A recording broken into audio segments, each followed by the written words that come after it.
안녕하세요. 저는 현재 나이 40대 초반이고 내년에 초등학교 들어가는 아들 하나 키우고 있는 워킹맘입니다. 사실 저는 재혼이에요. 한 번의 이혼 경력이 있습니다. 남편은 초혼이고요. 너무나 좋은 남편과 따뜻한 시댁 만나 과거의 아픔은 모두 잊고 아들 하나 낳아 너무나도 행복하게 잘 살고 있습니다. 한 번의 결혼 실패는 저에게 참 많은 교훈을 준 것 같네요. 다시 생각하면 마음이 아직은 아리고 쓰리지만 그래도 이혼한 지 이제 거의 10년이 다 되어 이야기를 한번 꺼내볼까 합니다. 전 남편 생각하면 치가 떨리지만 그래도 그 인간 파멸의 끝으로 몰린 걸 보고 이혼하게 되어 큰 미련은 안 남네요. 그럼 이야기 시작해볼게요. 저는 대학병원 간호사였습니다. 남편도 같은 대학병원에 근무하는 사람이었고 사무직이었어요. 병원 총무팀에서 일하고 있던 차장급이었습니다. 같은 병원이라 하더라도 의료직에 있는 사람과 사무직에 있는 사람은 만나기가 어려운데 건너 직원 통해서 인사하며 지내다가 가까워졌고 서로에게 호감이 생겨 연애를 하게 되었습니다. 그렇게 2년 반 정도의 연애를 하다 결혼을 했는데 사귈 땐 저에게 참 잘하던 사람이었습니다. 책임감도 강했고 듬직했어요. 저는 장녀였고 집에서 저에게 거는 기대가 크셨습니다. 제가 교대에 가길 원하셨지만 그닥 성적이 좋지 않았어요. 그래서 학창시절 부모님의 공부에 대한 잔소리 때문에 사이가 좋지 않았죠. 저에게는 엄격하셨지만 제 여동생에게는 건강하고 행복하게만 자라길 바라시는 모순적인 모습에서 부모님께 실망을 했고 어쩌면 애정 결핍이 있었던 것 같아요. 대학 다닐 때는 연애를 거의 안 했고 졸업하자마자 대학병원 간호사로 입사해 다니다가 만나게 된 남자가 전 남편이었네요. 20대 초중반까지만 해도 부모님과 사이가 별로 좋지 않아 연락도 잘 안 했기 때문에 저에게 별도 달도 따줄 듯 잘해주는 그 남자에게 저도 미친 듯이 빠져들었던 것 같네요. 그리고 대학병원 정규 사무직 정도면 연봉도 좋고 안정적인 편에 속합니다. 직업도 나쁘지 않고 사귀며 얘기 듣기로는 집안도 괜찮아 보였어요. 가구 사업 하신다고 하더라고요. 남자는 외동 아들이었고요. 항상 눈치 보고 자신감 없는 저와는 다르게 늘 여유 있는 모습에 반했던 것 같아요. 동료들도 저를 엄청 부러워했어요. 그리고 선배들도 저에게 말했어요. 저런 남자 없다? 빨리 잡아서 결혼해. 같은 의료계통은 아니지만 그래도 너 3교대로 일하면서 고생하는 거 알아주는 남자 찾기가 얼마나 힘든데. 얘기 듣기로는 집안도 나쁘지 않고 성격도 좋아 보이는데 별거 없으면 그냥 결혼해. 그렇게 모두가 저에게 결혼을 푸시하니 저도 모르게 둥둥 뜨는 느낌이 있었어요. 그 남자도 저랑 결혼하고 싶어 했어요. 제가 참하고 예뻐서 누가 채갈 것 같다고 안 달랬던 사람이에요. 조건도 나쁘지 않고 또 저에게 너무나 잘해주는 사람이니 자연스럽게 서로 결혼 이야기를 하게 되더라고요. 귀한 아들이라 시부모님께서 간섭을 많이 하실 것 같긴 했는데 아니나 다를까 솔직히 말해 쿨한 분들은 아니셨어요. 결혼하면 한 달에 무조건 한 번은 와야 하고 무뚝뚝한 아들 대신에 저랑 연락을 자주 하시길 바라셨습니다. 그치만 그만큼 저희한테 도움을 주시겠다 하셨어요. 신혼집 하라고 1억 주신다고 하셨고 저희가 아이 낳으면 아이도 다 키워주겠다 하시더라고요. 말씀만으로도 너무 감사하더라고요. 아무래도 제가 3교대라 2세 양육에 대한 걱정이 없진 않았습니다. 아이 낳고 3개월 만에 복직하는 선배 언니들 보면 정말 힘들어 보였거든요. 주변에 양가 부모님 중 한 분이라도 계시면 그나마 도움 좀 받고 일할 수 있었지만 정말 아무도 없으면 결국 애 돌도 되기 전에 간호사 관두더라고요. 제가 낳아 키워보지 않은 상태라 옆에서 보는 것만으로는 그 힘듦을 체감할 순 없었어요. 그냥 그 주변 선배들이 그렇더라 하는 것만 듣고 짐작할 뿐이었죠. 그 남자도 그랬어요. 애 키우는 거 우리 엄마가 다 해준다니까. 여보는 일 관두지 말고 커리어 지켜. 여자도 자기 일 계속하는 게 중요하잖아. 난 여보가 꿈을 잃지 않고 계속 멋있는 여자가 되었으면 좋겠더라. 아무튼 결혼하면 애는 있어야 하니까 여보는 낳기만 해. 알았지? 그 말에 저도 기분이 나쁘진 않았어요.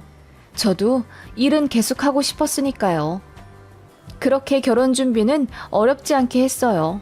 시댁에서 말씀대로 1억을 지원해 주셨고 저희 친정에서는 5천만 원 보태주셨습니다. 그리고 저는 모아둔 6천만 원을 탈탈 털어 결혼 준비 자금에 넣었고요. 전 남편도 얼추 5천 정도 모았다고 하더라고요.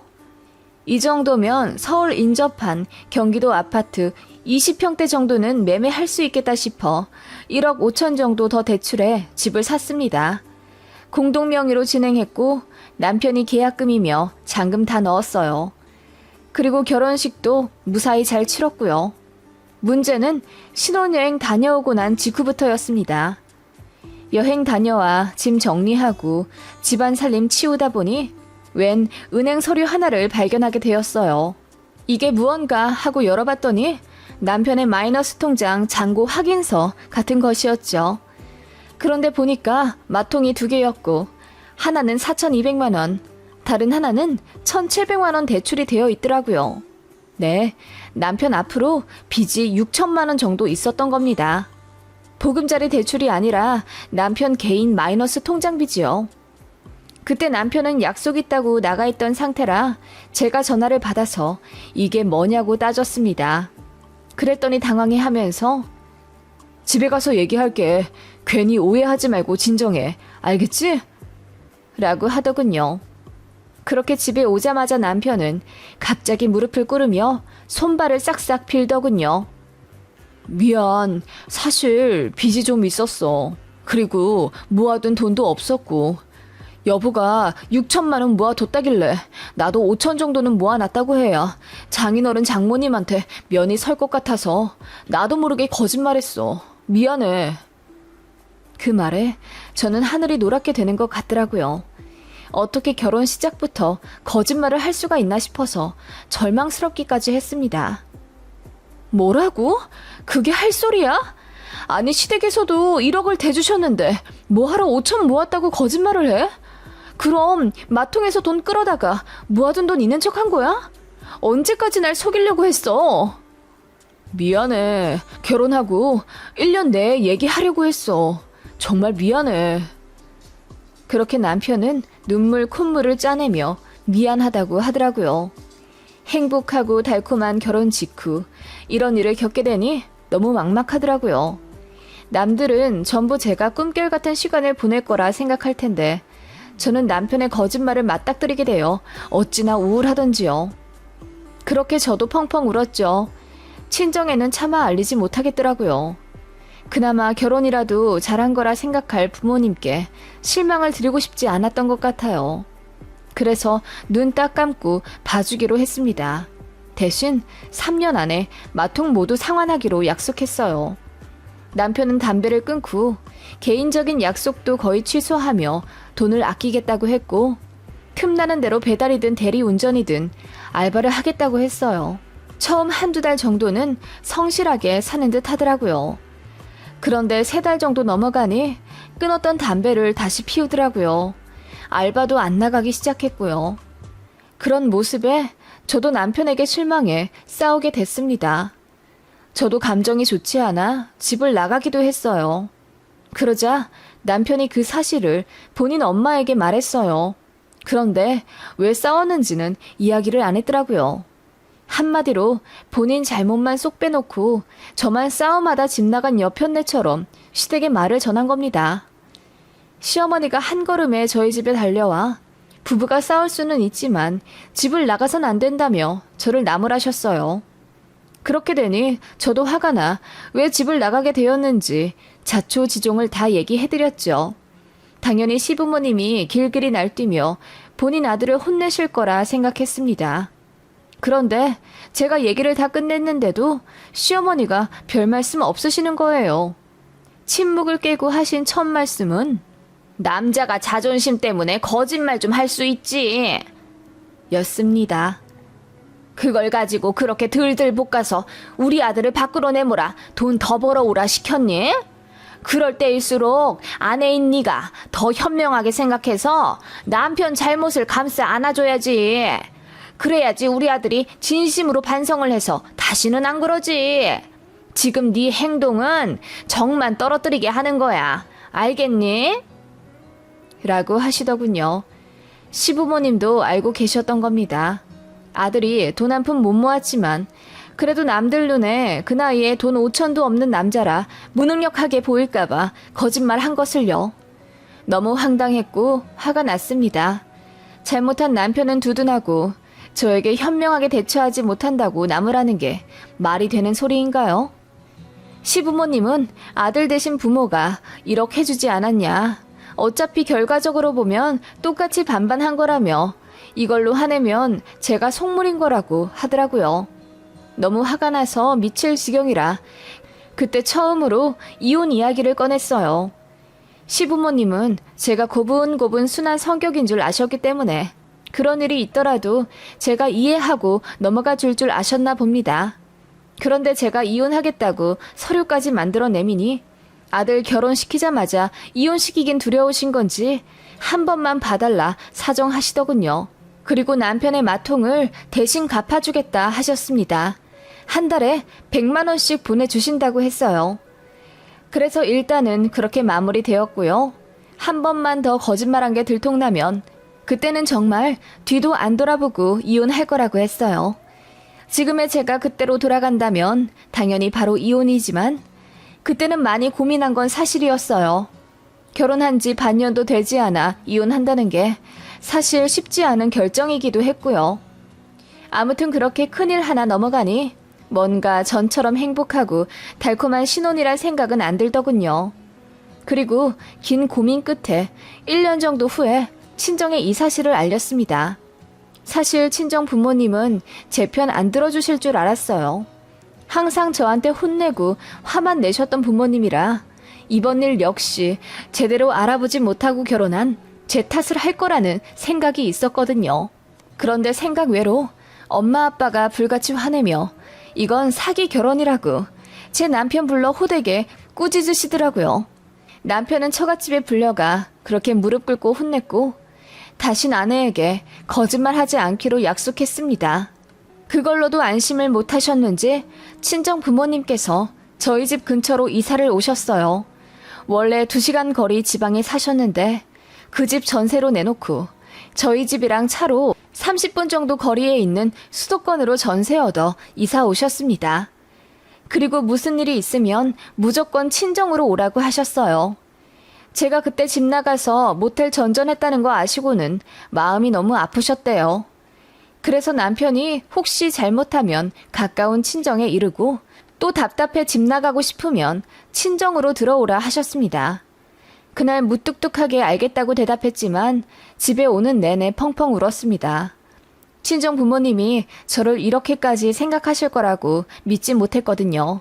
그런데 역시 부모님은 부모님이셨어요.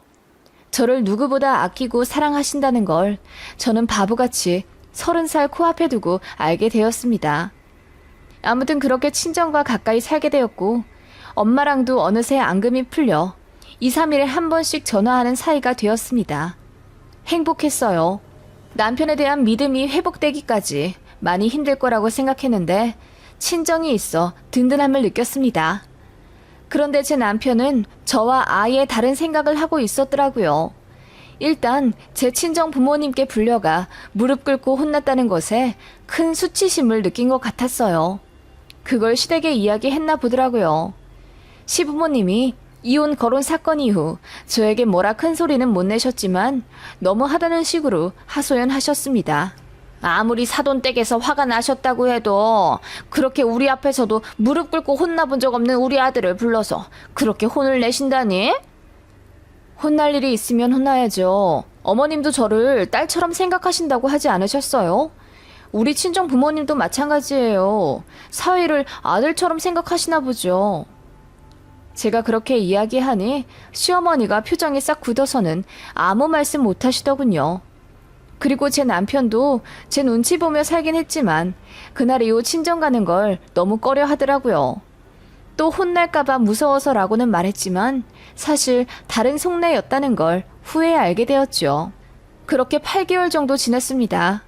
퇴근하면 운동하고 식단도 잘 챙겨 먹고 그랬었는데 이상하게 몸이 자꾸 무거워지는 느낌이 들더라고요. 속도 자꾸 거북해져서 혹시나 하는 마음에 임신 테스트기까지 했는데 아니었어요.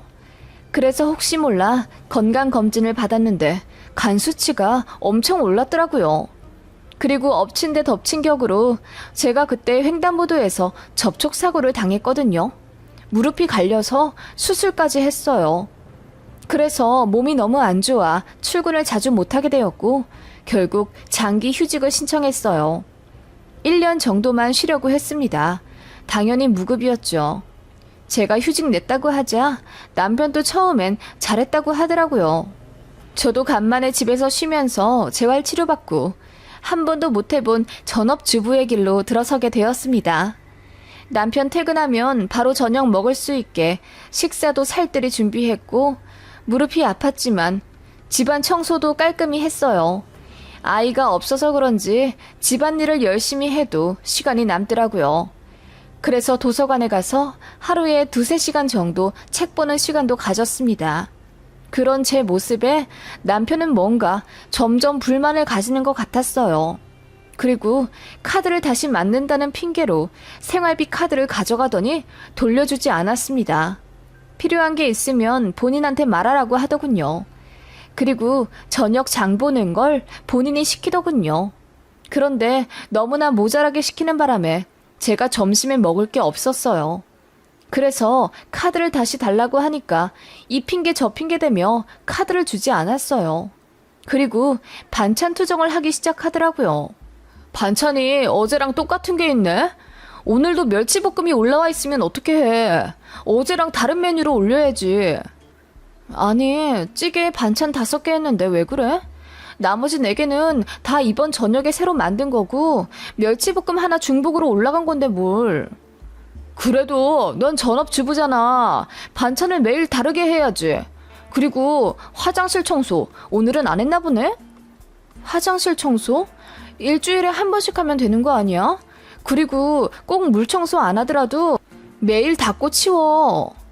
전업주부면 화장실 청소도 당연히 매일 하는 거야. 난 여보가 프로페셔널하게 일하는 모습을 높게 봤는데 역시 일 안 하니까 게을러지는구나. 맨날 도서관 가서 연애 소설이나 읽지? 뭐라고? 지금 그게 무슨 말이야? 연애 소설만 읽는다니. 고전 소설이 왜 연애 소설이야? 그리고 몇 년 동안 열심히 일하다 몸이 안 좋아져서 잠깐 쉬는 건데 말을 왜 그렇게 해? 저도 화가 나 따지니 남편이 자기도 억울하다고 하더라고요. 난 전업주부랑 결혼할 생각 없었어. 무조건 맞벌이 하려고 했다고. 우리 지금 대출도 있는데 빚을 어떻게 갚을 건데? 같이 벌어서 갚아야지. 너 무임승차 하는 거야 지금. 무임승차라니? 말 참 이상하게 한다. 5천만 원 있다고 거짓말치고 결혼했다가 들켰을 때랑은 완전 다른 태도네? 내가 일 관두니까 만만해? 너 자꾸 그 얘기하는 거 너무 무서워. 그래서 결국 우리 부모님이 갚아주셨잖아. 그리고 안 갚아주셨어도 어차피 쌤쌤이었어. 우리 부모님은 1억이나 해주셨는데 뭘. 게다가 나 장인어른 장모님한테까지 무릎 꿇고 혼났다. 그 정도면 됐지. 왜 이렇게 자꾸 옛날 얘기 꺼내서 날 죄인 만들어? 남편은 길길이 날뛰며 저에게 뭐라고 하더라고요. 그래서 결국 싸움이 잦아졌습니다.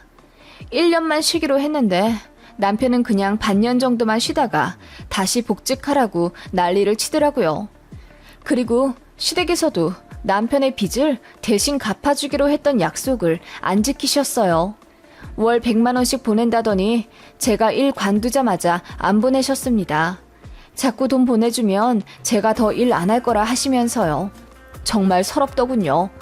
제가 집안일 다 팽개치고 논 것도 아니고 몸이 아파 치료 다니면서도 집안일 게을리 한 적 단 하루도 없었습니다. 매일 영상 보며 요리하고 집 싹싹 치우며 살았는데 돈을 못 번다는 이유로 갑자기 이렇게 구박을 받다니요. 더 황당한 건 남편의 친정에 대한 태도였습니다. 제 친정이 저희 집 근처로 이사 왔다고 했잖아요. 그래서 시댁이랑 친정 둘 다 한 달에 한 번씩은 가게 되었습니다. 그런데 남편이 불만을 갖더라고요. 시댁은 원래 한 달에 한 번씩 가기로 약속하고 결혼한 거지만 제 친정은 결혼하고 나서 갑자기 가까이 이사와 부담스럽다고요. 그래서 똑같이 한 달에 한 번씩 가는 건 좀 아닌 것 같다고 하더군요. 안 그래도 요 몇 번 제 친정 가서 식사하고 올 때마다 표정이 완전히 굳어서는 제 친정 부모님이 묻는 말에 대답도 거의 안 하고 멋있은 표정으로 앉아있다 오곤 했기에 저도 기분이 너무 나빴습니다. 그래서 이럴 거면 그냥 양가 따로 가자고 했어요. 그랬더니 남편이 알겠다고 하더라고요. 그런데 제가 친정 가려고 차를 끌고 가려는데 남편이 갑자기 제 차 키를 빼앗으며 말했어요. 버스 타고 가. 무슨 돈이 남아돌아서 넌 맨날 그렇게 차를 끌고 다니냐? 땅 파면 기름 나와? 아니잖아. 그거 전부 내 월급에서 나가는 거잖아. 뭐라고? 지금 그게 아내한테 할 소리야? 나 무릎 안 좋은 거 알면서 어떻게 그래? 그럼 기름값이라도 벌어오든가 아니면 네 친정에 손을 벌리든지. 나도 내가 싼 똥 우리 부모님이 치워주셨잖아. 너도 네가 못 번 월급 너 대신에 장인 장모님 보고 대신 갚아달라고 해. 그 말에 저는 너무 어이가 없어서 눈물이 터져 나왔습니다. 이렇게까지 파렴치할 거라는 생각은 못했는데 너무 황당했어요. 그렇게 싸우면서 차키 가지고 실랑이를 벌이는데 남편이 차키를 베란다 밖으로 확 던지며 소리치더라고요. 너 같은 애한테는 버스값도 아까워. 그냥 걸어가. 뭐라고? 걸어가라고? 지금 말 다 했어? 그래. 거기까지 한 3시간이면 걸어가겠지. 그렇게 해 떨어질 때까지 걷고 또 걸으면서 네 잘못에 대해 반성해봐. 남편은 그렇게 씩씩거리며 안방에 들어가 문을 쾅 닫더군요. 저는 너무 화가 나 더는 이런 인간과 살 자신이 없어졌습니다. 그래서 이혼하자고 했더니 콧방귀 끼더라고요. 피가 식는 기분이었습니다. 그대로 날 밝기까지 뜬 눈으로 기다렸다가 바로 변호사 사무실로 가서 이혼 소송 준비했네요. 차근차근히 다 따져봤는데 남편의 유책이 90%더라고요. 저한테 돈으로 거짓말 친 것, 시댁의 가스라이팅 전부 유효한 증거가 되었습니다. 그래서 이혼하면 위자료는 얼마나 되는지 알아봤더니 이럴 경우는 재산 분할만 가져온 대로 챙기고 위자료는 몇백 되지도 않는다고 하더라고요. 저는 이대로 조용히 헤어지기가 너무 싫더라고요. 남편과의 싸움을 전부 녹취해두었는데 그걸 영상으로 만들었어요. 그리고 시어머니와의 통화 내용도 전부 영상 자료로 만들었죠. 왜 이혼하게 되었는지 그간 서사도 전부 자막으로 써서 10분가량의 영상을 만들었습니다. 그리고 작정한 어느 저녁 시부모님 보고 남편 퇴근 시간 맞춰 신혼집에 오시라고 했어요. 얼떨떨한 표정으로 오시긴 하더라고요. 그렇게 모두가 모인 자리에서 저녁도 안 먹고 가만히 있다가 저는 노트북을 열어 그 영상을 틀었습니다. 남편과 시모의 폭언이 집 전체를 울리더군요. 누가 봐도 정신 나간 집안과 남편의 모습이었습니다. 남편이 어이가 없다는 듯 이걸 왜 만들었냐고 묻더군요. 응, 병원에 퍼뜨리려고. 그리고 이혼할 거야. 그러자 남편이 실수를 터뜨리며 말하더군요. 상대방 동의 없이 진행된 녹취는 어차피 인정 안 되고 너 이거 퍼뜨리면 명예훼손이야. 내가 고소할 거라고. 알아. 그래봤자 벌금 300만 원 전후로 나오던데? 그거 너한테 받을 위자료로 퉁치면 돼. 제가 얼굴색 하나 안 변하고 능청스레 말하자 그 인간과 시부모님 얼굴이 순간 난감하다는 듯 벌개지더군요. 그러더니 저에게 화도 냈다가 설득도 했다가 아주 난리였습니다. 남편은 그 직장을 너무나 만족하는 사람이었습니다. 곧 있으면 승진도 하고요. 몇 년 안에 부장도 달 예정이라 그에 맞는 자격도 부지런히 준비하던 사람이었고요. 그런데 제가 이걸 퍼뜨려버리면 이혼이라는 흑소문은 둘째치고 평판에도 문제가 생길 게 뻔한 거였어요. 나중엔 결국 빌더라고요. 이혼 조건 원하는 대로 해줄 테니 영상 퍼뜨리지만 말아달라고요. 그래서 어떻게 되었냐고요? 남편은 신혼집에서 몸만 나갔습니다. 타던 차, 가전, 가구 하나도 빼놓지 않고 전부 다 두고 갔어요. 전부 정리하니 얼추 7천만 원 정도 되더군요. 그래서 다 팔아 집 대출금 메꿨습니다. 그리고 저는 그 대학병원 퇴사했고요. 퇴사하면서 마지막 복수까지 완료했습니다. 잎사귀로 소문난 동료를 불러 커피를 사주고 그 영상을 보여줬어요. 게임 끝이었습니다. 병원에 그 인간 평판 안 좋아지는 건 순식간이었죠. 나중에 알게 된 전 남편과 전시모가 난리를 치며 왜 약속을 어겼냐고 화를 냈지만 무시하면 그만이었습니다. 그렇게 저는 병원 간두고 신혼집은 전세로 돌린 채 3개월 정도 유럽 여행 갔다 왔네요. 저희 친정도 저더러 이혼 잘했다 하셨어요. 그리고 2년 전세 계약 끝나자마자 살던 곳으로 들어가셨죠. 저도 그 지역으로 이사 갔고요. 거기서 예전처럼 큰 대학병원은 아니지만 자그마한 종합병원 입사해서 간호사 하다가 지금의 남편을 만났어요. 결혼 다시 하기 싫었는데 제 상처까지 전부 보듬어주는 정말 착한 남자였습니다. 시부모님도 저 이혼한 거 아시고도 너른 마음으로 품어주셨고요. 그렇게 제 인생 2막이 시작된 거예요. 한 번 실패했던 결혼은 저에게 큰 가르침을 주었고 그걸 양분 삼아 아주 행복한 결혼 생활 중입니다. 전 남편은 아직도 결혼 못했다고 하더라고요. 소문이 다 나서 선자리도 못 들어온다고 들었습니다. 전 직장 사람들한테 듣기로는 회식 때마다 후회된다면서 울다가 결국 퇴사했다고 하더군요. 그리고 부모님 집 들어가 산다고 하던데 얘기만 들어도 알겠더라고요. 다 큰 아들 뒤치다꺼리 해주는 거 얼마나 힘드시겠습니까? 돈은 돈대로 다 털리고 아들 장가도 못 가니 꽤나 죽을 마실 겁니다. 그러게 사람을 왜 물로 보고 함부로 했을까요? 지렁이도 밟으면 꿈틀한다는데 순한 사람 자꾸 건들면 결국 악마가 된다는 걸 몰랐나 봐요. 그리고 결정적인 순간에 친정이 제 큰 힘이 되었습니다. 제가 오해하고 있었던 부분도 있다는 걸 알게 된 후 부모님에 대한 사랑이 각별하게 느껴졌어요. 그래서 친정 부모님께도 정말 잘하는 효녀 되려고 노력 중입니다.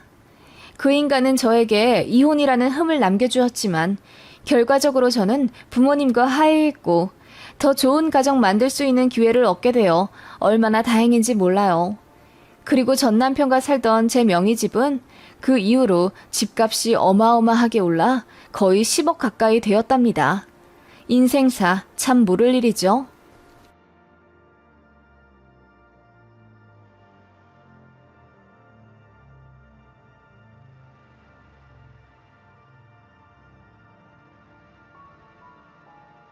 안녕하세요.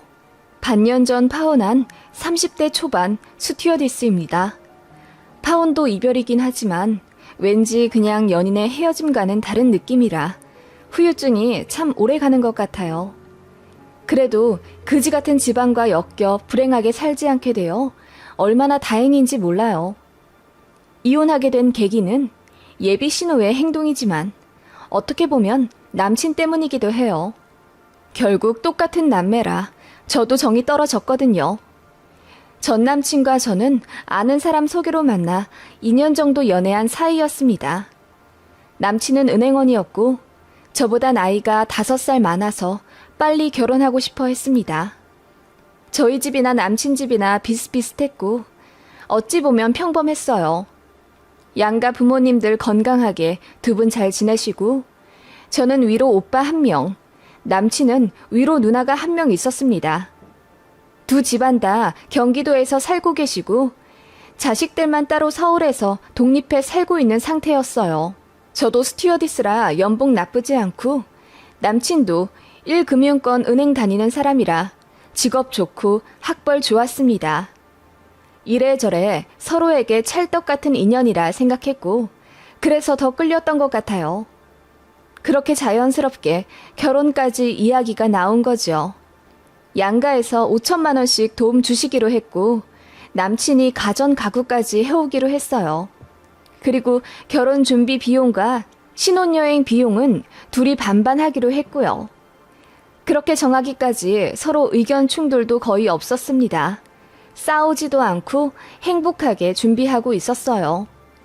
양가에서 반대 전혀 없었고 상대가 데려올 예비 배우자에 대해 좋게 생각하고 계셨습니다. 예비 시댁에서도 제가 키 크고 용모 단정하다며 많이 좋아한다고 들었어요. 남친네 집은 키가 다들 작은 편이라 170cm인 저를 더 환영해 주셨죠. 예비 시모랑도 연애 때 한 번 식사한 적이 있는데 배우 선우은숙처럼 곱고 단정하신 분이었어요. 인자하시고 또 성격도 쾌활하셔서 저런 분이 제 시어머니가 되신다면 평생 잘해야겠다고 다짐했었죠. 시댁과의 생활에 대해 기대감도 있었어요. 시아버지 되실 분도 저를 벌써부터 마음에 들어 하신다고 들었기에 결혼하면 행복하겠다고 생각했죠. 그런데 예비 신우가 복병이었어요. 예비 신우는 남친보다 3살 많았고 대학교에서 강사하신다고 들었습니다. 지금은 강사지만 최종 목표가 교수라 준비를 하고 계신다고 하더라고요. 결혼은 하지 않았다더군요.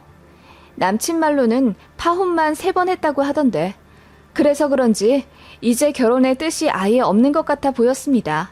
남자 쪽에서 다 파혼 요구했다고 하던데 이유 물어보니 남친이 말을 얼버무리며 얘기를 안 하더라고요. 이유가 있겠거니 생각했어요. 아무튼 서로의 결혼에 대해 뜻 맞출 것 다 맞추고 양가의 인사도 다 드린 상태였어요. 저희 오빠는 결혼하고 아이 둘 낳아 서울에서 살고 있는데 오빠네 집에 가서 식사도 한번 했죠. 그리고 저도 예비 신우와 자리를 한번 마련해달라고 남친에게 요구했는데 남친이 이상하게 자기 누나랑 약속을 안 만들고 자꾸 피하는 느낌이었어요. 누나가 바쁘다, 누나가 아프다 자꾸 반복하면서 어차피 나중에 가족 되면 마주칠 사람인데 미리 만날 필요가 뭐 있냐고 하더군요. 그 말도 맞는 것 같더라고요. 남친은 누나랑 자주 안 만난다고 해서 뭐 결혼 생활에 크게 영향이 있는 사람은 아닌가 보다 생각을 했죠. 그런데 아니더라고요. 사건의 시작은 예물예단이었어요. 요즘은 예물예단을 거의 다 생략하는 추세잖아요. 예비시댁에 뭐 얼마 보내면 거기서 반 떼어서 다시 예비 신부에게 주고 그러기도 하고 반상기나 이불을 보내고 뭐 그러는 걸로 알고 있는데 저희는 허례허식을 딱 싫어하기도 하고 양가 부모님들도 그걸 원치 않으셨어요. 그래서 결혼하면 패백도 하지 말라고 하셔서 정말 간소하게 딱 식만 치르려고 생각했습니다. 그런데 예비 신우가 저희의 그런 진행이 마음에 안 들었나 봐요. 남친한테 자꾸 연락해서는 이렇게 해라 저렇게 해라 지시를 그렇게 한다고 하더라고요. 남친이 화를 내면서 끊길래 무슨 일이냐고 물어서 알게 되었습니다. 아니, 누나가 자꾸 예단은 받아야 한다고 해서. 아, 그래? 어떻게 하길 원하시는데? 근데 부모님들께서 이미 안 한다고 하신걸. 누나는 생각이 좀 다른가 봐. 해야 할 건 해야 나중에 탈이 없다면서 자꾸 정석대로 하자고 하네. 그 말에 저는 어쩐지 심란해졌어요. 저희 결혼인데 왜 누나가 나서서 뭐라고 하는지 이해가 안 갔거든요. 일단 생각해보기로 했는데 며칠 뒤 저에게 모르는 번호로 전화가 왔어요. 여보세요? 나 지훈이 누나 되는 사람이야. 아, 안녕하세요. 전화 받자마자 인사도 안 하고 다짜고짜 본인 소개부터 하는 예비 신호였습니다. 당황했지만 무슨 일이시냐고 여쭈었죠.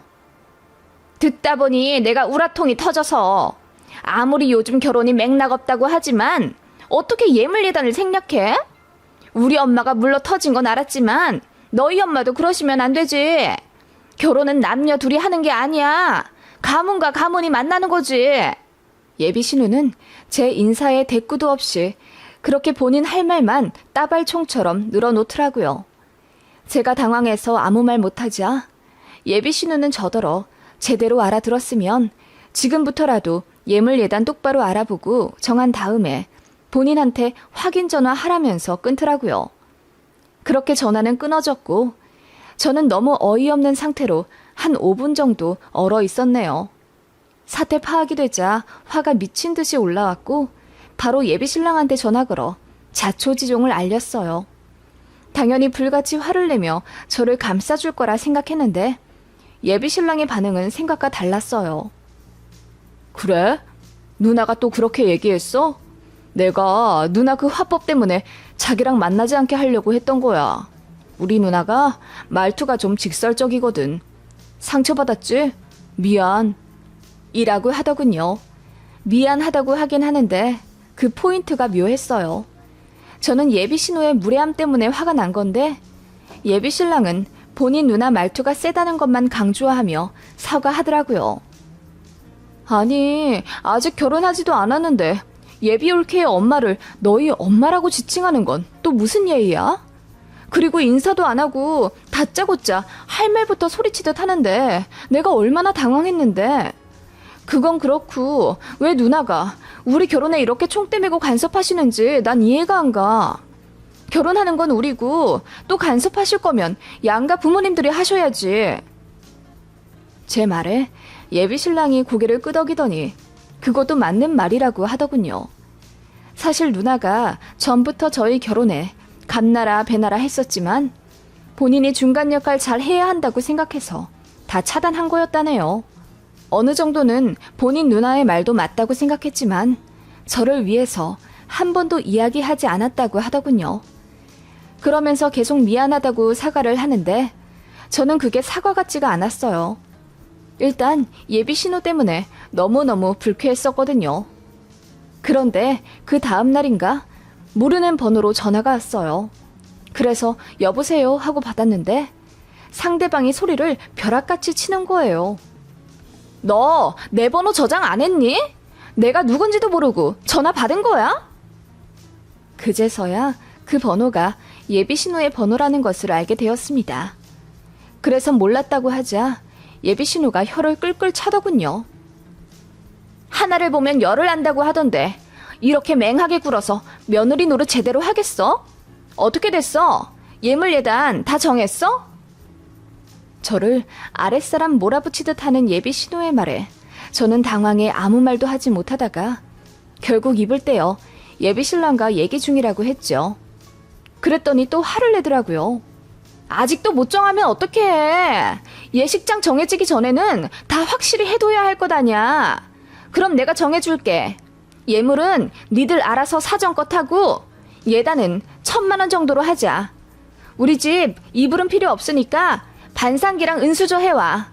그리고 남은 건 현금으로 갖고 오고 꽃 예쁘게 말려 눌러서 편지 써오는 것도 잊지 마. 알겠어? 예비신우는 그 말을 하고 전화를 끊어버리더군요. 저는 이번에는 이렇게 당하기 싫어서 바로 다시 전화를 걸었습니다. 아니, 그렇게 하실 말씀만 다 하고 전화를 끊어버리시면 제가 너무 당황스럽네요. 일단 저는 이 문제는 양가 부모님들이랑 상의해야 한다고 생각하고요. 형님께서 의견이 있으신 건 참고 정도만 할게요. 전 그대로는 절대로 못하겠어요.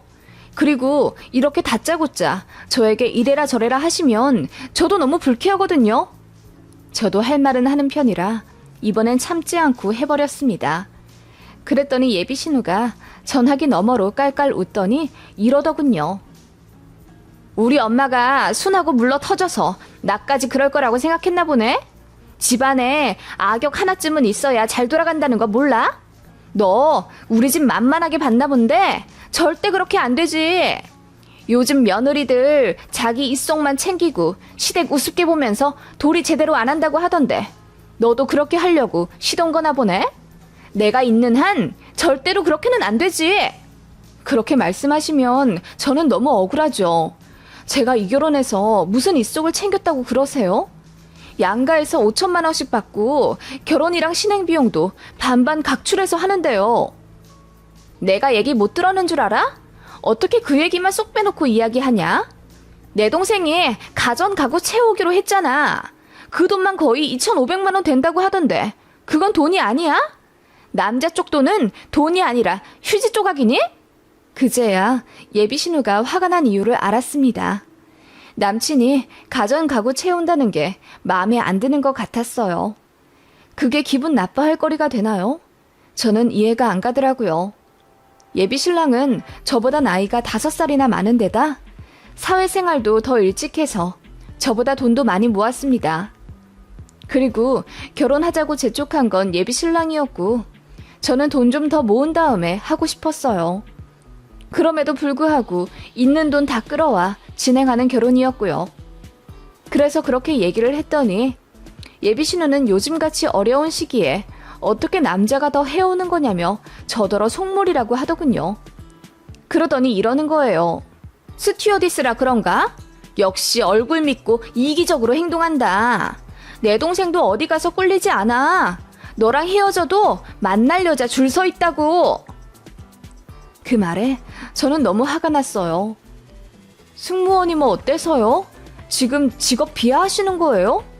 지훈 씨 누나 되시는 분이라 제가 많이 참았는데요. 저는 이렇게까지 무례한 사람 밖에서 만나면 말도 같이 안 섞어요. 라고 했더니 예비 신우가 난리를 치더라고요. 그러거나 말거나 전화를 끊었습니다. 이쯤 되니 파혼 생각이 절실했어요. 그래서 엄마한테 이야기했더니 당장 파혼하라고 성하더군요. 친구들한테는 차마 이야기하지 못했어요. 결혼 준비에 행복해하는 모습만 보였는데 갑자기 이런 얘기 꺼내며 나 힘들다 토로하는 게 어쩐지 창피했거든요. 그래도 이대로 결혼 진행하는 건 무리가 있겠다 싶어 남친에게 얘기했습니다. 당신 누나 때문에 결혼 못하겠다고 했더니 남친이 회사에 반차까지 내며 저에게 달려오더군요. 미안해. 내가 우리 누나에 대해 더 설명을 해줬어야 했는데 우리 누나가 좀 그래. 가르치는 일을 오래 해서 말투가 너무 험해. 그래도 잘 들어보면 다 우리 생각해서 하는 얘기야. 우리 생각해서 하는 얘기라고?